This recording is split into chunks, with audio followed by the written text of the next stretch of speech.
How do you get Taylor Swift's mansion in Watch Hill? That would be like for real. I That would know. be I mean, amazing.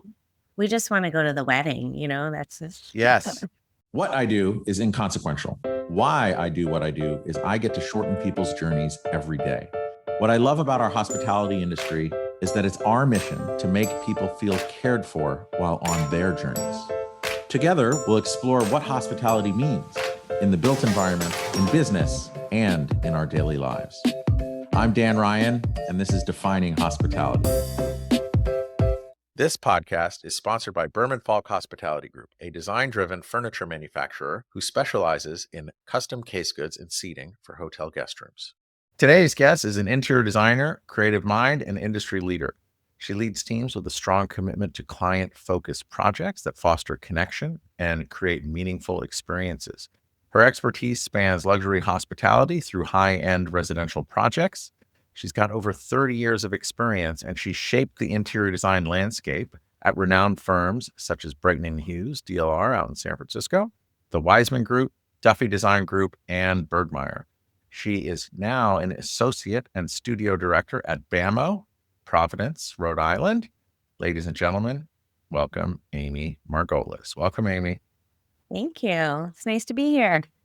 It's great for you to be here too. And I just want everyone to know I've known you, I think almost since I kind of started, because I was living in San Francisco and you were there at Brayton and Hughes. And then I moved to New York, you moved to Boston, and then we reconnect. I was like, oh my God, you're on the East Coast. It was just very surprising. And Yep. almost as surprising as the memo I missed that BAMO opened an office in Providence. And I was shocked to learn Providence, that. Rhode Island. Yeah. And really amazing. And just so everyone knows, I'm sure everyone who's listening knows just what like a hotbed of design and art Providence has been, just being the home of RISD and the birthplace of the Talking Heads and so many others. But also Michael Booth went to RISD and grew up in Providence, which I didn't even know. So it's like a sort of homecoming. But now, and we'll get into this in a bit, BAMO's opened offices in so many places. And I think so I want to tee this up before I ask you the hospitality question. BAMO's just been a fixture in my life, having started in San Francisco in the late 90s, early 2000s. It's just always been a San Francisco firm. It's been around for 35 years. Did you just have like the 30th or 35th anniversary? Yep. Yep. Okay. I So think it's 35. 35. And oftentimes when companies are around for that long and the founders are still involved, they tend to, I'm speaking very generally because I don't want to offend anyone, they tend to like just be good with what they do and do that one thing really, really well. And I'm just so surprised and kind of reassured that even after being around for more than 3 decades, you have this global footprint now. And it's just very exciting. And so before we get into that, because I do want to dig into that, why hospitality? I mean, you have residential, right? You've done hospitality, a lot of hospitality, luxury and other. What do you love about hospitality? What does it mean to you? So hospitality for me means this idea that every detail is really thought out ahead of time and it's choreographed and considered and it's been taken care of so that when you arrive as a guest, whether it's at a hotel or a dinner party or anywhere else, you can relax and enjoy the company. And I had a little anecdote, a thing that I read a few months ago. There was an article in the New York Times about Joan Didion, who's the author. And there was this article that talked about after she passed away, they found these like reams and reams of notes that they called it that she used to plan for her dinner parties. She had these kind of well-known dinner parties where she'd do all the research, get the menus, choreograph everything, figure out who was sitting with who and what the flowers are and where she was buying the meat and exactly how long everything was going to take to cook. And I guess she researched and researched and researched. And then she'd put this soiree together of people and everyone would have an amazing time. And she was really relaxed and everything seemed effortless. And I thought that was such a cool way of thinking about hospitality. What you put in on the front end, if you do everything right and think about every outcome and every opportunity, then when the night comes, you can kind of just sit back and relax. I thought that was a Wow. great article. Were these dinner parties that she would do monthly, quarterly, multiple times a year? I'm not sure. I'd have to look at the article. I think they talked about the Thanksgiving dinner was a big one, Cool. and I don't know if she did more than that, but I thought how cool to be like at Joan Didion's dinner party, and and then this after the fact, seeing all her intense planning to make them, Yeah. Well, it's home. all about work. I always find it kind of in what we do in our world or any world really, the people who are the most disorganized, I find, are often the most explosive, right? So they're not calm, cool, and collected, Right, right? And right, I find that the people who really put the work in and get it done, it's not so much because for the people who put the work in and are organized, it's not so much about the outcome. The outcome will come, but if you do all that homework, it makes getting to that outcome much easier. Um, right, and you're comfortable because you kind of know, I've played it through in my head, I know all the things that can happen, you know, if this thing doesn't go that way, then, I've done enough thinking that I could go in a different direction, right? It's mm, like, you're gonna try your filet mignon, and you're gonna be okay with if it fails, you're gonna get a pizza instead. It's like, how do you yes, switch directions and be flexible, yes. right? Well, so I really appreciate bringing up Joan Didion and these dinner parties because one, I didn't know about them, and now I want to go Yeah, research it. But and the dinner party side because I've been rolling out these. I'm calling them symposiums for lack of a better word. I did one in New York. I kind of threw together one in Philly, and my goal is to do I don't know 5 to 10 of these over the course of a year in different cities, yeah, and bring in like just a good mix of people. Not a lot, but enough that where it's like in a home or in a private room where I can facilitate and kind of do this podcast thing, but there where everyone learns from everyone else in the room. And that's yeah, one of the things I love about doing this podcast so much is I get so much feedback from all these people who are not sitting here with me, but learn so much from just listening to me talk with really great people like yourself. right. So Like the idea of the modern salon, right? yeah, the Yeah, salon, yeah, like the knitting circle, mhm, whatever you wanna call it, but yeah, it's, everyone kind of leaves energized and having learned something new about right, the others sitting around, but also hopefully a new insight into themselves that they can, you know, continue to or take that momentum and continue to grow with. The second reason why I love that you bring up Joan Didion and these dinner parties, I don't know where she lived in New York City, but yeah. it was somewhere I think it was somewhere close to where I lived because there was a restaurant just downstairs from me called Lazzie on 20th and 7th, and she I don't know, 3 or 6 times I would be sitting in, like, a little back room, and she would be sitting at the table next to me or 2 Oh, tables away. really?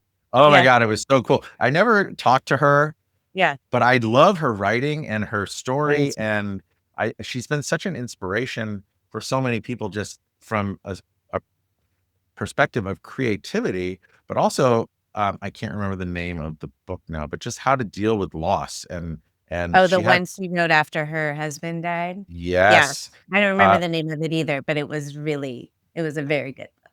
yeah, and I think that created this whole, um, following and new thinking around loss and but just being okay with it, and like a grieving, I think grieving is in the title. I'm gonna have to look it up later, but it kind of changed the way I think about things as well. And so she was just like a really incredible figure. So thank you for bringing her in. And I'm glad that I could have breathed the same air as her on multiple occasions. So that's awesome. Star sighting. Okay, so BAMO Providence. So when I think of BAMO, and I've had Ann Wilkinson on here a couple of years ago, and as I've always known, BAMO, the projects are luxury, they're global, um, and really magnificent, right? What is what was the thinking behind opening the Providence office? I know I kind of alluded to it a little bit, being Michael is from there. And then what attracted you to join the team and be there in Providence? Yeah. So, I think the initial thinking is this idea that BAMO is in San Francisco, right? And projects are around the world and in the US. So, there's East Coast, West Coast, there's Caribbean and Mexico, there's Bangkok and Asia, and then there's Europe. And all of those can be hard to do from one place, right? So it's a little bit of thinking about where are we going, and how we might be better equipped in different time zones to deal with different clients and not have that lag between necessarily Europe and San Francisco, et cetera. So that was part of it. The other part of it was we have a lot of projects on East Coast that we want to just be able to better service and better get to, and have a 3-hour flight rather than a 6-hour flight. And this a little bit of we learned a lot from COVID, right? Like, everybody has a laptop now. Everybody can, you can take a meeting, you can do a Zoom, we can have proper sound and lighting and portray ourselves in new ways. And so I think that ability to work remotely, to work across the systems, to collaborate, became easier after everybody got equipped for that. The second big reason is that Michael Booth, who's one of our founding principals, is from Providence, Rhode Island originally, and he loves Rhode Island. And I think he got to a certain point in his life, career, and family and wanted to bring his kids to the East Coast while they were young and show them that part of the country and raise them there as well. And it turns out that Providence is this really great place to have a design office. We're literally next door to RISD. We're right by the Amtrak station. And there are other great and interesting hospitality firms in Providence. It actually, in my opinion, seems to be a little bit more of the hub of hospitality design in the Northeast over Boston. And we thought it was a great location. We have a really beautiful, I don't know if you've been there. We have a really beautiful workspace. We're right on Canal in North Main and I have Park not been Row. there, but I'm going to Yeah. be there, I think in February or March. I have a plan. I will be Yeah. there, but we'll talk about Yeah. that later. We have this amazing office, and from it, we always have people come in. It's giant windows and it's brick, and we take people on the office tour where, out one side of the building, we have the Roger Williams Memorial and the State House. Out the other side, we have the First Church of Science. We have Brown University on the hill, and we have the First Baptist Church. So there's all these really cool kind of landmarks that you can see right from outside of our window.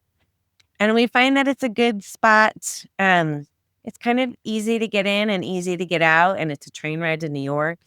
I actually live closer to Boston, and I come down on the train in the morning.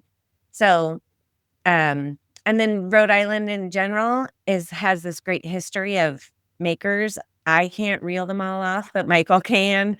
I think it's like the Corning Glass Studio and all a history of really interesting makers and industry that started in Rhode Island. And there's still a really interesting community of designers and makers that we're trying to tap into more and more for both hospitality and residential projects. So it's an exciting place to be. One of my crowning achievements early in life was I did this really awesome portfolio. I got into RISD, but then I went to go look at it, and I saw how, you do this whole foundation year, and I was like, I just got so scared. I was like, I didn't think I could hack it. And I decided to go west to California.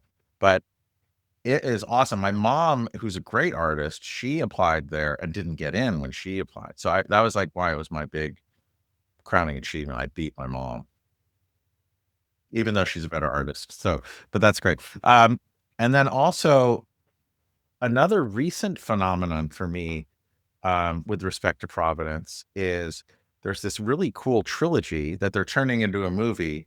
Oh, It's yeah.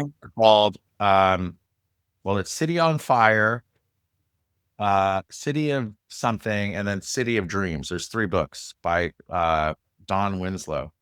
And the 3 books are actually called the Danny Ryan trilogy. which I think is pretty rad. And Austin Butler apparently is cast to play Danny Ryan. And what's so cool about this gangster Irish Italian mafia saga that takes place in Providence, it fast forwards, and they wind up, when they go legit, like in all the gangster movies, they start building hotels in Las Vegas. So to me, it's Oh, like it's kind of cool. yeah. I know if they were real, we could tap into them, right, and start doing their hotels for them. And Totally. maybe they are real. We just haven't found them yet. I know. You just it's like don't ask, don't tell, right? You gotta. Oh, yeah. I mean, as Mike always says, Rhode Island is kind of the "I've got a guy" state, which is fun, right? Whenever we do something for the office, we're like, "Who could we call? What could we do? Who's got a guy? How could we make this happen?" Um, I got a guy. One thing that you touched upon with the office in Barcelona, Miami, San Francisco, Bangkok. Do you say Bangkok? No, not Oh, Bangkok. those were projects in Bangkok. Those were projects, yeah. And Providence. This idea, and you alluded to it, that your projects are global. Right. But I was once talking to this one kind of business guru named Vern Harnish, and he and a lot of other entrepreneurs wind up settling in Barcelona, between like London and Barcelona, because at GMT 0 or plus 1 or 2, you can use he called it time zone arbitrage, right? So that you can work on projects kind of around the clock. Right, like And you're hitting the end of the day in one place and the beginning of the day in the other place, and you can, like, always be available. yeah, and when I was running my supply chain and also projects and business development, now I don't do all of that. I just do business development. But I found that when I was in Europe visiting family, I was the most efficient, because in the morning I could deal with Asia. Right. And then in the afternoon, I could talk to everyone from New York to California and beyond. So it was just like a Right. really good footprint to have. And I always loved the feeling when I was there. Yeah. Well, and then you can also work too much, right? Like, you're, like, always available for everyone at every time. True. But then, they bring out the wine and the bread after lunch, That's and, all, yeah, it's all it's good. okay. Yeah. But how have you seen, or because you haven't been there since the beginning, just in San Francisco? I mean, you were in Yeah. San Francisco, but not at BAMO. But what are you hearing from other leaders at the offices and other team members since your footprint has expanded 35 years in? Like, how has it changed the company? Yeah, I think it's interesting. We're actually, we just worked on Ashley Venturini, who's one of our principals, and she runs all of our BD and marketing, did a questionnaire at the end of the year last year, which is kind of, like, what do we have in common? What do we have differently? What should we be focusing on, et cetera? And I think what was really interesting from that exercise and how she kind of synthesized people's answers were, we definitely have the BAMO that always is and was, and what we can do. An RFP comes in for a luxury hotel in a city, and, we know exactly what to do and how to jump on that, and et cetera. Same with a big resort. But what I think is trickling down is that each region also has differences and different priorities, right? So, our Providence office, I think we are really well positioned for, our team. We're a little bit smaller. We have a little, it's more of a studio rather than a big firm. We're agile and we work well together. And I think everybody is working on wearing different hats. I think what is interesting about our area is we do have Boston, New England, Connecticut, et cetera. And then we have, what does it mean to be in New England? What is a resort in New England? And how is that maybe different than being in Miami? So our Miami team, we have a bunch of projects in Florida, where we might be looking at a mountain inn in Vermont, they might be looking at a branded residential project in Florida. And so each region is starting to bubble up, right? Not only what does BAMO do globally, but what does each region do, and what should each region do, and what can we do well by being there? And how do we tap into our network to staff those properly, staff those projects properly and in the best way. Somehow I'm trying to tie in, like, okay, you have RISD in Providence. Then up in Boston, you got Harvard, Wentworth. I don't know what are there's like amazing design and architecture schools. MIT. There's MIT from interior design. There's NESAD, which is part of New England. It's part of Suffolk University, and there's what's the Well, it almost doesn't matter what they are. The point is doesn't that there's all these like globally recognized top tier design schools, right? yeah Architecture, but they tend to be more like, and they have a lot of gravitas, right? But they tend to do more like institutional or commercial, not so much yeah hospitality, right? right. And what's interesting about your career path is you started at Brayton Hughes, yeah? I actually did my first internship at Backen and Gillum Oh, Architects in wow. Sausalito. Up in Yeah. Sausalito, cool. And then Wiseman Group, and Okay. then went to Brayton and Hughes. So like I've always been in that mix of hospitality and high-end residential, and kind of over the years it has ebbed and flowed based on, the firm. But really, I'll go out on a limb here to say you started in hospitality. Then you moved to Boston area, and you always did hospitality, but at more commercial firms that specialize in commercial. But now you're back right at hospitality. So like imagine that as like a bell curve or a roller coaster. Like what brought you back, right? Because you were doing really cool stuff at the other firms as well. But I've always known you. My first impression, and first ones are always lasting, are your hospitality through and through, hospitality design. So like what was that journey like for you to come back, to Yeah. go So like full circle? I think you kind of nailed it on the head. My husband and I moved into Boston in 2006. He Mhm. had a great job opportunity, and we're both from California originally. And so we thought, like, let's try something new. We're newly married. Why not?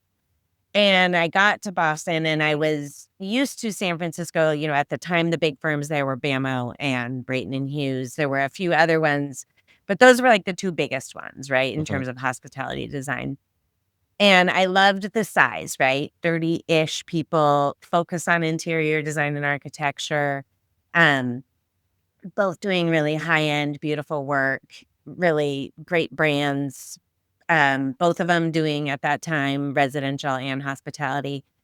And I got to Boston, and I reached out to reps and said, who should I talk to and where should I interview? I probably called you and had you set me up with someone here. And I met tons of people. But my experience was exactly what you said. Like a lot of the people are coming from these big architecture schools, Mhm. and the firms, the work you do is based on the work that's around, right? So there's law firms, there's finance, there's hospitals, there's a lot of university work, and none of them felt the same to me as hospitality, right? Like this idea of who's living there, what is the guest, what are people experiences? I always like to think about spaces that I want to design are places where people ultimately sleep, dwell, rest their head, and that kind of goes across hospitality, residential, and branded residential. Like that's a thing you have in common is the end user is a person who is going to spend the night there at the end of the day. And Mhm. what does that mean? And how do you feel comfortable and create a sense of place for them? Anyway, so I did had the great fortune of I guess expanding my own career in terms of working at different kinds of firms and understanding how they were different than what I had been doing in San Francisco, right? So, um, I learned more interior architecture. I learned more project management. I learned different kinds of design. I learned different structures. Um, and all of that was good. And it was 20 years of growth, right? that being said, one day I was flipping through a job posting that a friend of mine was applying to, and I saw BAMO in Providence, and I was like, "What? What is that?" You know, like, what is going on there? And is this the same BAMO from San Francisco? And what are they doing here? Because what I had really missed was this really high level attention to detail, this really innate understanding of luxury. When you walk into a project and you say, we want it to be the best possible thing that can be, and the guest is going to have the best possible stay, and then how are we going to get there? Mm. And so when I saw that, I hit my network and said, BAMO is coming to Providence and I want to talk to them. I think I'm well positioned. I'm like bi-coastal, right? I'm a California living on the East Coast, and BAMO is a West Coast company coming here.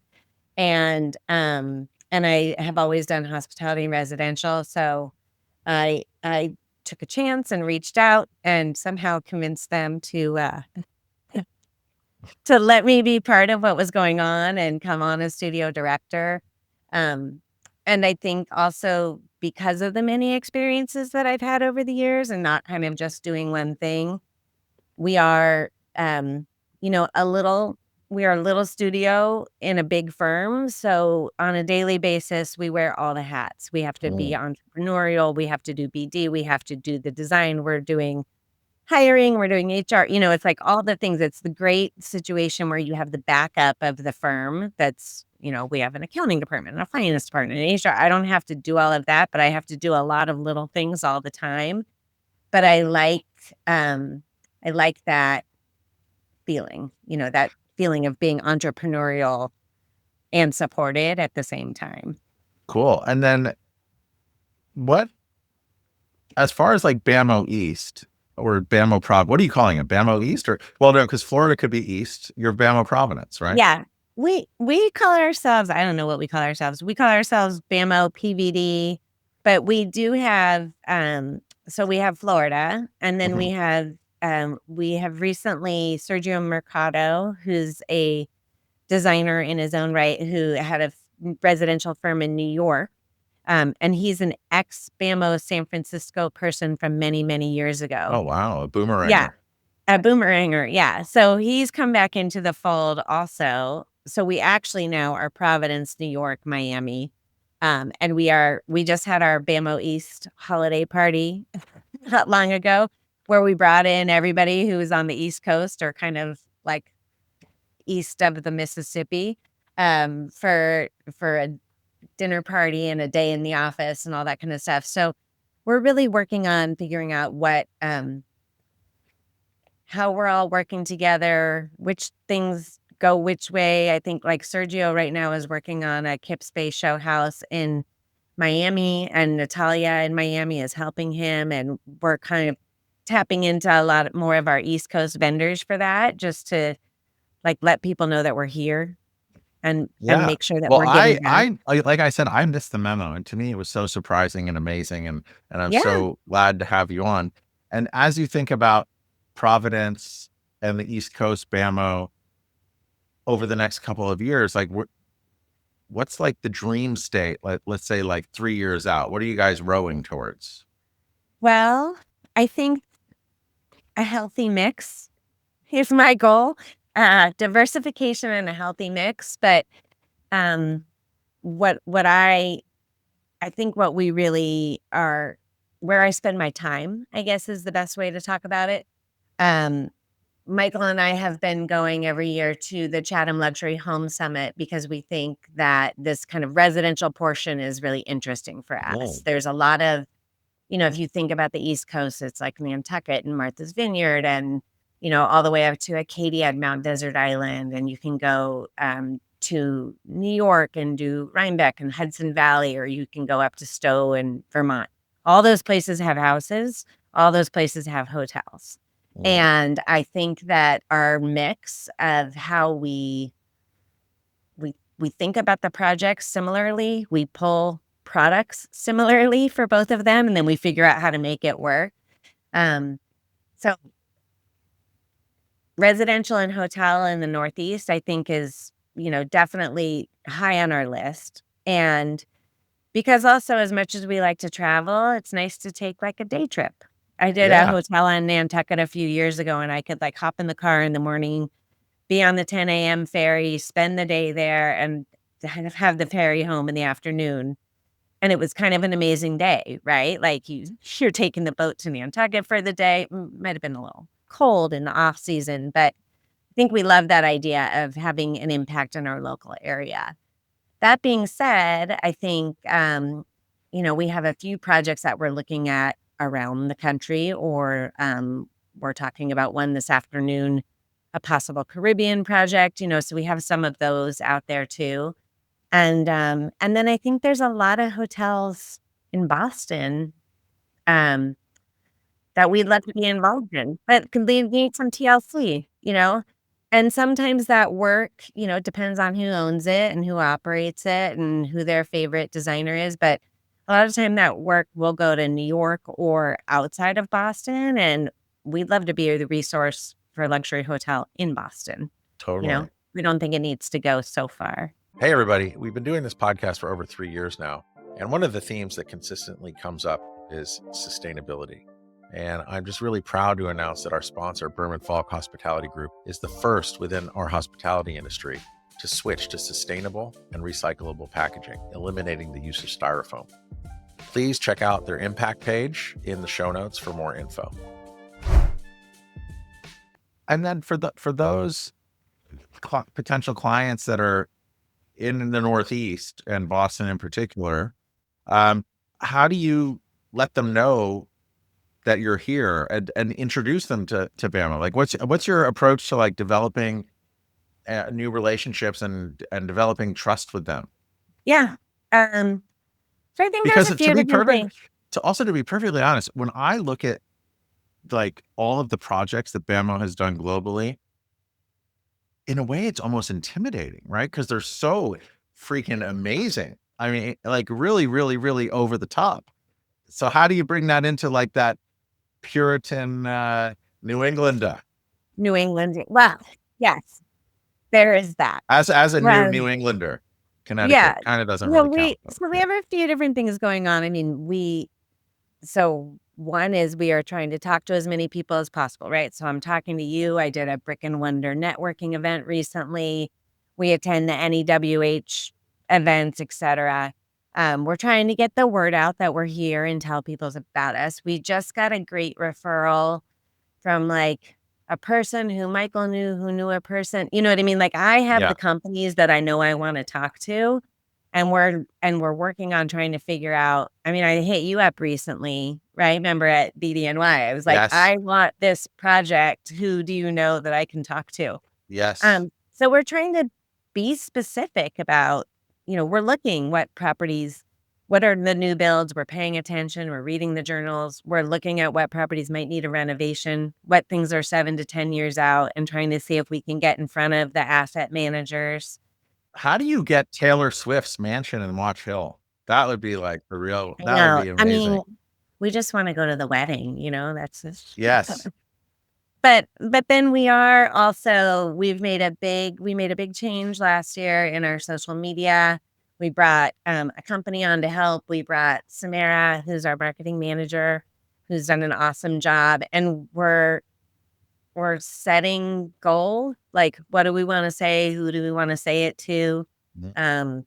How are we using video? There's a whole strategy that Ashley has, but I think that the biggest thing, I just said this to someone in my office the other day. I have a whole list of all the hotels in New England, right? Mm. Who owns them? Who did this? Who did that? And I'm like, oh, the list has to get updated so that I can launch my campaign, right?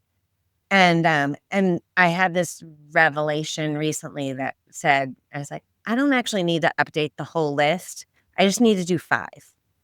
Right? Yeah. Like, Well, because if you're really forget with having all the data on 30 of them. If I could get 5 and break through on 1, then we're rolling. totally, Right? and also, there's some just incredibly iconic New England properties, Chatham from like Bars and Yeah, well, I mentioned Watch Hill or Patch Hill, like up Ocean in House. Bretton Woods or Mount Washington or in Yeah. Boston. It's really unbelievable. And then also like Raffles in Boston. Yeah, raffles. Well, what's interesting about most of the properties, I'm probably gonna not say this correct, but I think it's Wequassett in, Cape Cod, Chatham Bars Inn. They're all, like, either individually owned or they're owned someone owns, like, 5 of them.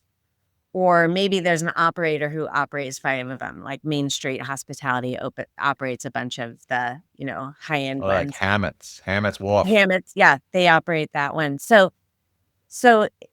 it is interesting.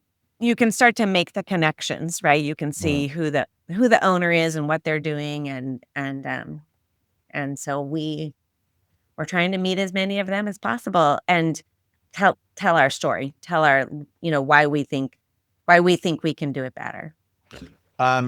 As you build the studio in Providence, there must be such an incredible pipeline of young creatives to come in. Like what kind of people are you looking for to join? Yeah. Great question. And how do you reach out to them? How do you keep that pipeline fresh and good via Yeah. interns or new hires or you name it? Because the Yeah, I opportunities think must be incredible. I think what's interesting, we're kind of looking for the unicorn at every level, right? Um, which doesn't mean that they don't exist, but we're trying to, because we're a small studio, we don't want people doing one thing over and over and over again, right? So, if you're an interior architect, we want you to be thinking about furniture and lighting. If you are an FF&E person, you need to be thinking about drawing and how things fit into the plan, right? Like we don't really have a lot of time and space for people who can only do one thing, right? And because we're a small studio also, like if FedEx comes in, you need to smile and welcome them and take the Yes. FedEx, right? Yeah. Everybody loads the dishwasher, everybody does, we do all the different things. And that doesn't mean like everybody and not Michael and I. That means everybody, including Michael and I. Great. Which is big. But it's also fun. We have a small studio. It reminds me of back in the day when, you learned by overhearing other people's conversations, right? People are on the phone and I think we got into this place many years ago where people are listening to headphones and they had to concentrate and blah, blah, blah. And we were like, how do you actually like learn a bunch of new things just by sitting next to someone who's having an interesting conversation? And is the person sitting next to you Michael Booth and he's been at it for 35 years? Like you're going to learn a lot if he's the person who you sit next to. Well, and don't discount yourself either, because that's one of the other reasons why I love doing this podcast is I know a lot of people are moving back to the office now, but there's still, in general, people are in the office less. And then if you look at what we do in hospitality design, you are already in the office less than most because you're usually traveling to sites or client meetings or whatever. And in doing this podcast, having these conversations, I find that it helps supplant or augment whatever kind of talking and overhearing would happen at the water cooler, or they don't have fax machines anymore, waiting for the fax to come in.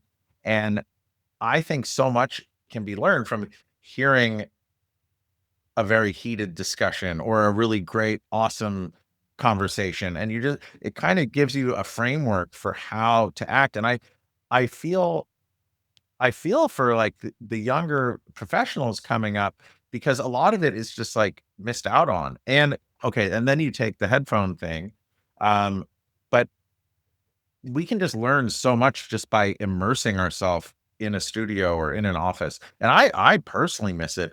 I miss it an incredible amount. I mean, that's kind of why I'm doing this, but and trying to share other people's experiences. So like kind of with that setup, like you've been doing this for 30 years, right? 30, 20 something. But like a long time. Michael's been doing it for 30 plus, that you've come full circle back to hospitality. Like what what gets you out of bed in the morning to come to work? Like, why did you do that full circle? And what about that full circle is what excites you the most about getting up every day to go to work? Well, I love hotels. I love to travel. My family can tell you that while we don't always stay at the fanciest hotels, we always visit the fanciest hotels. Oh, Um, field trip. yeah, and there's always a there's And they're always a like, field trip. Mom, why can't we stay here? Yeah, my kids know how to move quietly amongst a hotel of any, like, size, shape, or caliber, and, like, kind of quietly walk into the elevator and end up on the guest floor and look around and then move on and, like, not make a big deal about it. Like, they learned that when they were little, you Mm. know?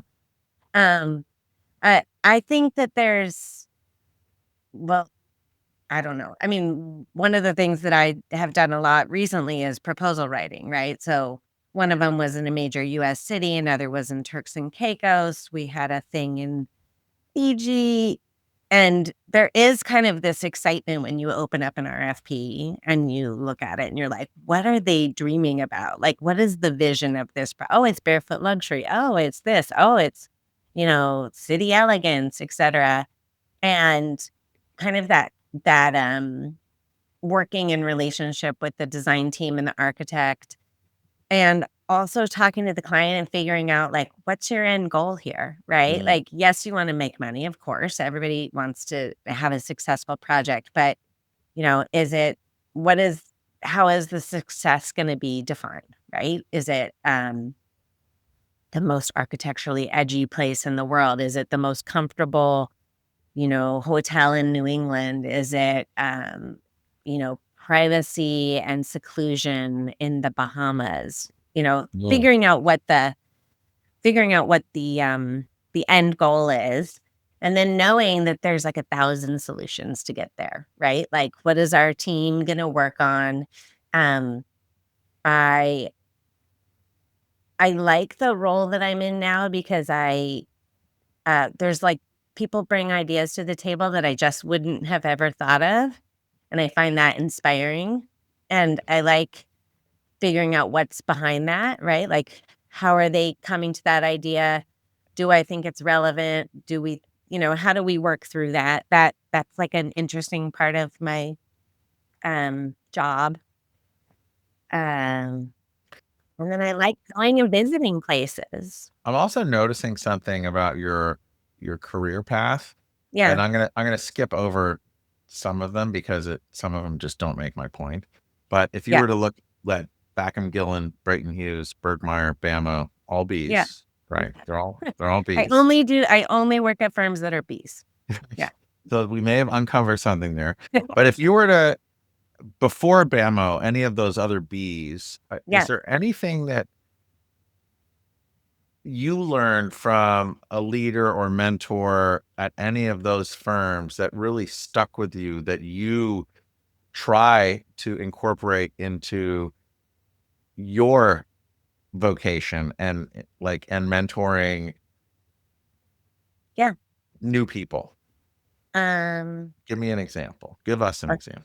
the first one, well, actually, both of them are things that I learned during my time at Bergmeyer in Boston.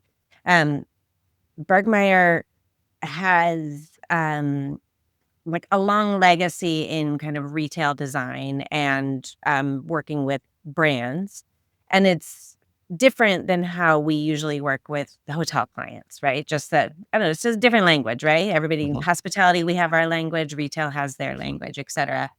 But I think they had this, very interesting discovery process that was always framed in, like, customer journey and mapping and user experience, right? So that was the thing that we always talked about first.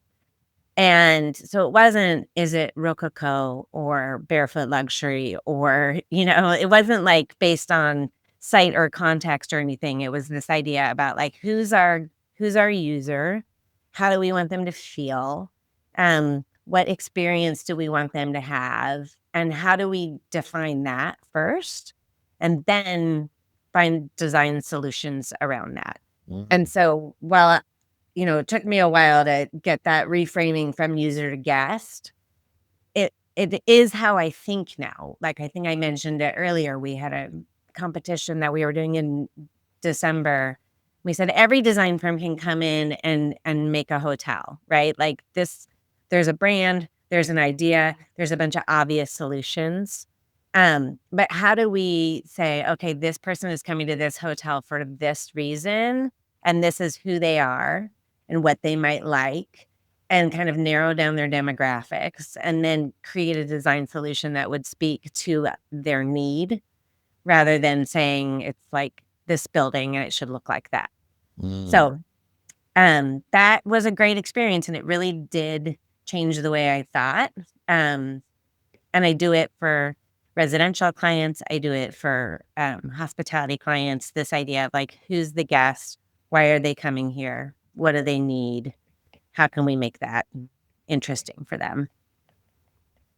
The other big thing that I learned was in the transition in my last position, I had always used CAD, and the firm that I worked at used Revit, and I didn't know Revit. And there wasn't really like the time and space for me to learn Revit because it doesn't make sense from a utilization perspective, right? And so I had to, like that plus COVID, I had to start giving better direction to my team and letting them figure stuff out rather than me doing everything myself, which is really, really hard. And it took me a long time to get there. But how do I say, like, show it to me 3 ways and get back to me? Or here's the design direction that I was thinking, when they come back, like, how do you give good feedback? How do you maybe be open to a solution that you didn't come up with yourself? It was like, I think it's just that Delegation is something really, really difficult. I struggle it's with it really every hard. day, We all do. Yeah. Yeah. I mean, I'm not going to claim that I'm amazing, but But you will admit that you're a control freak. of course, I mean, we all are. Me too. I got it. I'm there with you. And also, like, I am open to more possibilities, and I know that I can't do it all anymore. I have too many things to do, and I can't do it. Right. Well, and that's also the sense I get from like just speaking to you since we hit record and also before, but there's just this genuine curiosity of opening up that proposal and envisioning what that is, or seeing what Revit might be, and like dedicating to trying to learn, but then you're curious, and then you're like, you know what, I should probably learn about it, but I also need to learn how to delegate this because it's probably not the highest and best use of my time. And I need to stay focused on, my own zone of genius or my own expertise or the things that, but it's also interesting because in talking about the studio and, yes, you're a bigger firm and you have all that back office stuff, but you still have to do all these other small things, right? And all of these small things add up. And hopefully at bigger firms, the idea is you can spend most of your time doing what you're best at. Yeah. Yeah, I don't know. I mean, I'm a parent, you're a parent, right? Like, we know that your life is full of lots of little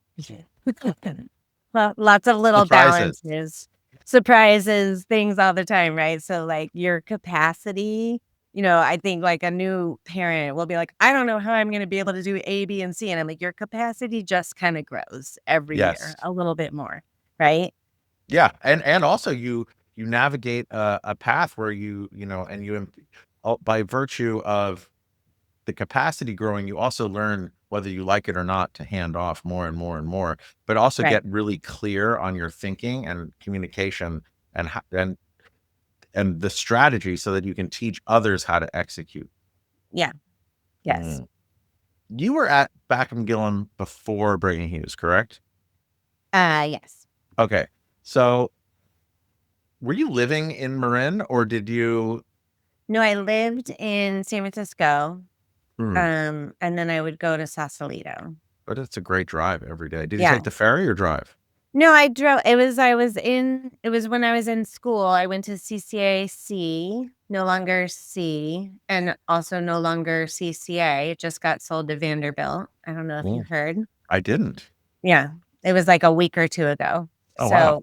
Yeah, I was in school and I would drive over there and I loved it. Like it was the boathouse in Sausalito. I don't know if you Mm. ever went to that Oh, yeah. office. Um, it was I was like, this is it. When I it was just like this very cool atmosphere. We had just all the projects in Napa and restaurants and homes and it was beautiful. And my boss was Nicole Hollis. Yes. She was running the interiors and I was like, junior designer, intern or whatever.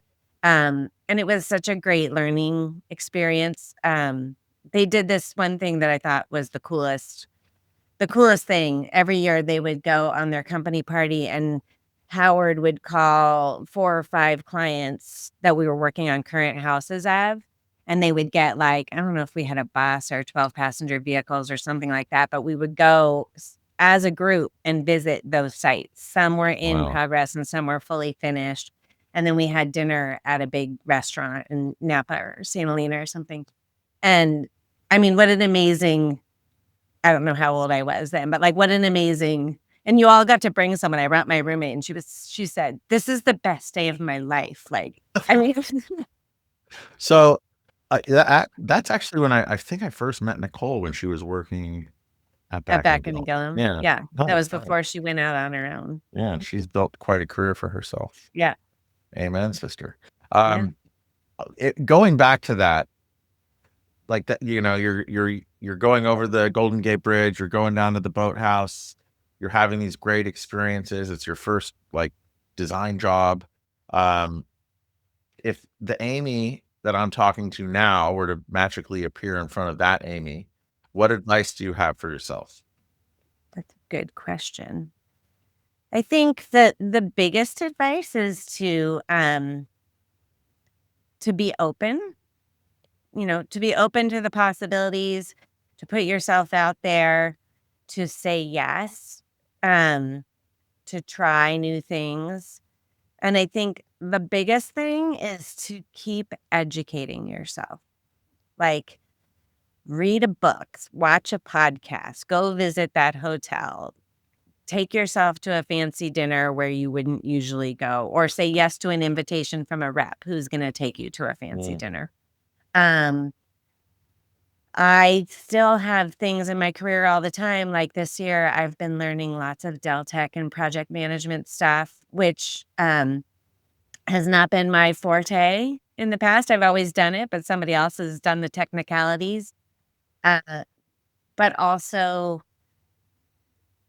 it's a good thing to know. It's a good thing to learn. When I train somebody else to do it eventually on our projects, I will have the experience of having done it, right? So Mhm. there's, there is the balance you were talking about before, which is the what am I good at? What should I spend my time doing, et cetera. But also, you can always expand, you can always learn more, you can always see more, and just be open. Mm. I don't know. We had a project that we took 4 or 5 years ago that was, everything was stacked against us, right? Like supply chain, timing, COVID, staffing, et cetera. And we took that quote from Glennon Doyle and we put it on the wall. We can do hard things. We just like threw that on the wall, and every day we were like, okay, yeah, we know today is going to be a long day, but we can do hard things. We can make it Yeah, happen. we totally can. What year was back in 2001, 2002? That was just before me. My first job, I had an office on top of like Embarcadero number 1 Yeah. facing Mount Tam. So I would like look down across the Oh, very bay cool. past Alcatraz and then I'd see Sausalito over there when Yeah. it wasn't foggy, when Carl the Fog wasn't it. But it Carl, was yeah. just it's such a magical place, San It is a Francisco. It magical really is. place. I miss it. I mean, I love New England. Um, I'm looking forward to our big snowstorm this weekend, Yes. but I do also love San Francisco still. Yeah. It's home, Yeah, I still have a 415 mobile phone number. So, as do and I. I'm back there often. So, this has been awesome, Amy. If people wanted to learn more about you or connect in some way, or also learn more about BAMO Providence in particular, what's a good way for them to do that? Yeah, so I think LinkedIn is always that's like probably my best way.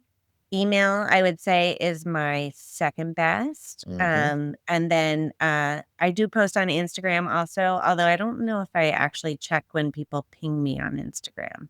So probably LinkedIn and email are the best. Or you Awesome. can call our Providence office. Great. Come on by. Yeah. And bring your Danny Ryan trilogy with you to like get I know signed. I have to admit I still haven't read it, so it feels like it's time. You gotta. You gotta. Amy, thank you so much. This has been Thank awesome. you. Yeah, this was great. I was a little nervous, but I appreciate appreciate you and our friendship over the years. Thank you. And I appreciate you and also all of our listeners. So if this has changed your mind about thinking about hospitality or moving to Providence or giving a firm in Providence a try, pass it on. Or you know someone who could benefit from it, pass it on, because a lot of this is just growth by word of mouth. To keep talking to awesome people like Amy and hear about her bi-coastal career growth, just like myself, and also how she comes back to hospitality as we all do. So thank you all very much, and we'll catch you next time.